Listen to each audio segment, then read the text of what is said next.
Ve a www.adamacademia.com/personalidad y haz el test de personalidad que al terminarlo te da consejos del Corán. El Islam aprueba la esclavitud, aprueba esclavizar a la gente, maltratar a la gente, vender esclavos. Assalamu alaikum wa rahmatullah.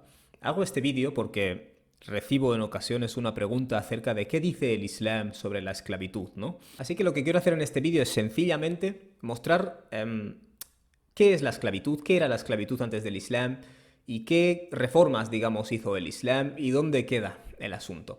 Antes del Islam había dos formas de esclavizar a alguien. En el transcurso de una guerra, cuando una tribu vencía a la otra tribu, los miembros de la otra tribu eran cogidos como cautivos de guerra y esclavizados, ¿no? Esa era una de las formas de esclavizar a la gente a través de la guerra. Y la otra forma era más infame, que era simplemente irte a otro territorio, secuestrar a jóvenes o a niños y luego irte a volver a tu territorio o irte a otro lugar y venderlos como esclavos, ¿vale? Que generalmente la imagen que tenemos en Europa de la esclavitud es esta, ¿vale? Porque así es como se hizo en la esclavitud transatlántica, ¿no? Es decir, cuando se iba a África se cazaba a personas, se les robaba, digamos, se les secuestraba, se les traía al mundo civilizado y se les vendía como esclavos. Por tanto, estas eran las dos formas de esclavizar a la gente. Naturalmente, el esclavo no tenía derechos, no tenías por qué vestirle bien, ni darle de comer, ni cuidarle bien, que al fin y al cabo era tu propiedad. Vale, ahora voy a hablar de las cosas que el profeta introdujo, alayhi salatu wassalam, y finalmente voy a hablar sobre si el Islam abolió la esclavitud, ¿no? Usamos mucho esta frase, ¿no? ¿Abolió o no abolió la esclavitud? Lo primero que quiero mencionar es que hemos dicho que hay dos formas de esclavizar, ¿vale? A través de la guerra o a través del secuestro. Naturalmente, lo primero que hizo el Islam es prohibir el secuestro de personas y prohibir esclavizar a través del secuestro. Esto es un interesante hadith que tenemos en Sahih al-Bukhari. El hadith aparece en muchos más sitios. Yo solo os doy aquí uno de ejemplo. El profeta alayhi salatu wassalam dijo, قال الله, Dios dice, ثلاثة أنا خصمهم يوم القيامة. Hay tres personas a las que yo de manera directa me encararé, ¿no? En el día del juicio o en el día de la resurrección. رجل أعطى بي ثم غدر. Una persona que hace un acuerdo a través de mí, es decir, hace una alianza o un acuerdo en mi nombre, ثم غدر, y luego incumple, ¿no? ورجل باع حرا فأكل ثمنه. La persona, es decir, punto número 2, la persona que coge a alguien libre, le vende, es decir, le vende como un esclavo y luego se queda con la pasta, ¿no? Luego consume el dinero. فأكل ثمنه ورجل استأجر أجيرا فاستوفى منه ولم يعطي أجره. Y una persona que contrata a alguien, digamos, o tiene a alguien para que le haga un trabajo y esa persona hace el trabajo y luego no le paga básicamente su sueldo, ¿no? O el dinero que se ha ganado. En otras palabras, formas de injusticia, ¿vale? Dios está diciendo, yo me enfrentaré de manera directa a estos casos de injusticia que quizás vosotros veis como algo trivial, pero es algo muy grave. Así que el primer punto que tenemos que dejar claro es que el Islam prohibió cazar a personas, secuestrar a personas, que esta es una de las grandes maneras de traer a gente a la esclavitud. Sin embargo, hay que tener en cuenta que las guerras seguían habiendo, tú no puedes abolir las guerras, y mientras las guerras existan habrá cautivos de guerra que de alguna manera terminarán subyugados al bando que ha ganado en esa guerra. Entonces, los musulmanes, por ejemplo, se vieron en guerras, y en esas guerras hay cautivos, o sea, tú no has decidido ni entrar en la guerra ni el hecho de que existan los cautivos, ¿vale? Ese es el sistema que existe en el mundo. Entonces, ¿qué se hace en ese caso? La primera reforma, digamos, que hizo el profeta Muhammad es la prohibición de llamarles esclavos, ¿vale? Y ahora explicaremos lo importante que es este concepto. Qala, dijo el profeta alayhi salatu wassalam, esto es un hadith en Sahih Muslim, pero insisto, está en muchas más colecciones, la yaqulanna ahadukum abdi wa amati, que ninguno de vosotros diga mi esclavo o mi esclava. Kullukum abidullah, todos sois siervos de Dios o esclavos de Dios. Wa kullu nisaikum ima'ullah, todas las mujeres sois esclavas de Dios o siervas de Dios. Walakin liyaqul gulami wa jariyati. Lo que tiene que decir la persona, por el contrario, al referirse a su sirviente, es mi joven o mi joven en femenino. Y en otras versiones del hadith, el profeta prohíbe a la persona en cuestión, al sirviente, usar la palabra rabbi, mi señor, para referirse a su jefe. Y el profeta dice que en su lugar se utilice la palabra sayyidi, es decir, mi jefe, ¿no? Más o menos. Así que hemos dicho, el Islam prohibió secuestrar a personas para hacerlas esclavos, ¿vale? Y en el caso de cautivos de guerra, se prohíbe llamarles esclavos. Básicamente lo que vemos aquí es que se está transformando la esclavitud en otra cosa, ¿vale? Y este es claramente el método que utilizó el profeta, ¿vale? ¿Qué otras cosas vemos? Vemos que otra de las cosas que hizo el profeta ﷺ fue reformar la distinción visible entre el jefe y el sirviente. Si el jefe tiene un nivel económico, tiene mucha pasta y come comida de lujo y se viste de lujo, ¿qué es lo que nos dice el profeta ﷺ?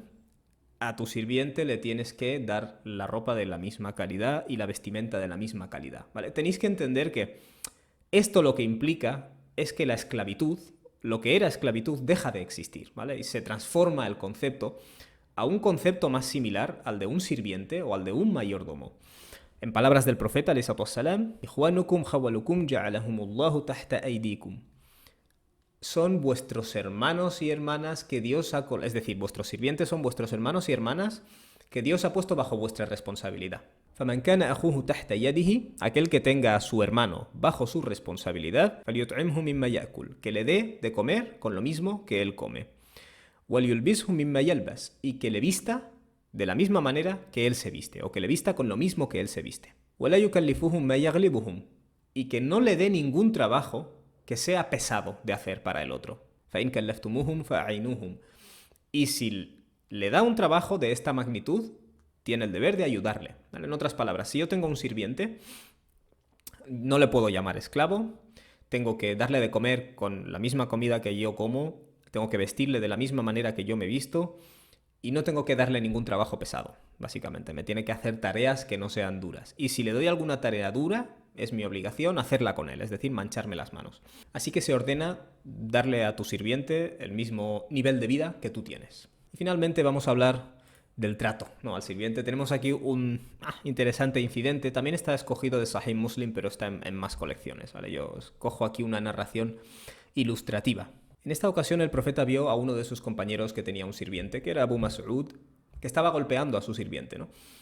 Y Abu Mas'ud explica: mientras le golpeaba escuché la voz de alguien enfadado detrás mío y cuando me giré era el mensajero de Dios, en otras versiones del hadith, ¿no? Y el profeta que le dijo a Abu Mas'ud: i'lam Aba Mas'udin, lallahi aqdaru alayka minka alayhi. Tienes que saber, Abu Mas'ud, por Dios, que Dios tiene, o que ciertamente Dios tiene más poder sobre ti del que tú tienes sobre él. Y entonces Abu Mas'ud, ¿qué es lo que dijo, no?, para reparar la situación? Faqultu ya Rasulullah huwa hurrun liwajhillah. Abu Mas'ud dijo: mensajero de Dios, le emancipo, ¿vale? Es decir, emancipo al sirviente por la causa, por la faz de Dios, ¿no? Y el profeta no le respondió: bien hecho. Le respondió: ama law lam taf'al, si no lo hubieras hecho, la fahatka an-naru aw lamassatka an-naru, te hubiera quemado el fuego o te hubiera tocado el fuego. En otras palabras, has pegado a este sirviente, luego le has emancipado, y si no lo hubieras emancipado, te hubiera llegado a quemar el fuego, lo cual son palabras fuertes. Vale, lo que estoy intentando explicar con todo esto es lo siguiente. Tenemos el Corán de Meca que ordena repetidamente emancipar a esclavos. Y luego cuando los musulmanes llegan a Medina, se prohíbe esclavizar a la gente, ¿vale? Se prohíbe coger a gente, secuestrarla y esclavizarla. Pero hay una situación que no puedes evitar, básicamente, que es la guerra y el hecho de que haya cautivos de guerra que terminan subyugados, digamos, a la tribu ganadora, ¿vale? Eso es un sistema social o una forma de organización social que existe y que tú no puedes romper de un día al otro. Lo que haces es transformarlo, ¿vale? Y fijaos lo que hace el profeta ﷺ: prohíbe que se llame mi esclavo a las personas.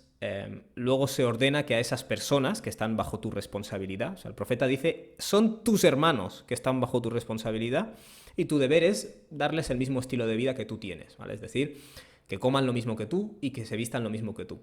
Y se prohíbe darles trabajo pesado. Y si el jefe da un trabajo pesado, ¿vale?, a su sirviente, es su obligación mancharse las manos junto con él. Y por supuesto se prohíbe totalmente el trato que asociamos a la esclavitud, que es el maltrato físico. Vale, con todo esto lo que estoy diciendo es que cualquier hadith o cualquier cosa que te enseñen sobre la existencia de la esclavitud se tiene que entender a este marco. Y cuando alguien pregunta, ¿entonces Muhammad abolió la esclavitud o no? Esta frase, abolir la esclavitud, es una frase que tenemos en el mundo reciente. Cambia la frase abolir por otra frase. Usa la palabra, yo qué sé, transformar. Es decir, mutarla hasta el punto que deja de ser lo mismo.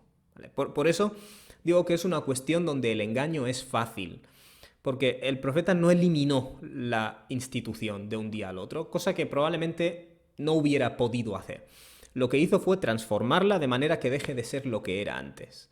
Dicho esto, el profeta Muhammad estableció un precedente de emancipar a esclavos y quienes entraran en algún tipo de subyugación a causa de las guerras y esas cosas, borrar, digamos, lo que era la esclavitud antes de eso. El profeta sentó un precedente y una dirección que la civilización islámica no siempre respetó, y eso también hay que decirlo. De hecho, la sensación que da cuando estudias jurisprudencia islámica es que con el paso de los siglos se ordenaron las cosas, se dijeron, vale, tienen estos derechos y tal, y se quedó ahí la cosa, ¿no? Básicamente, por daros una analogía, es como si el profeta ﷺ hubiera avanzado 100 kilómetros y luego la gente se hubiera quedado parada ahí.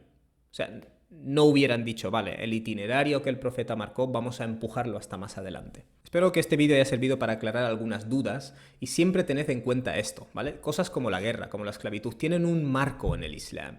Y cuando la gente te coge textos, tienes siempre que leerlos a la luz de ese marco, ¿vale? Y aquí es donde os la cuelan mucho.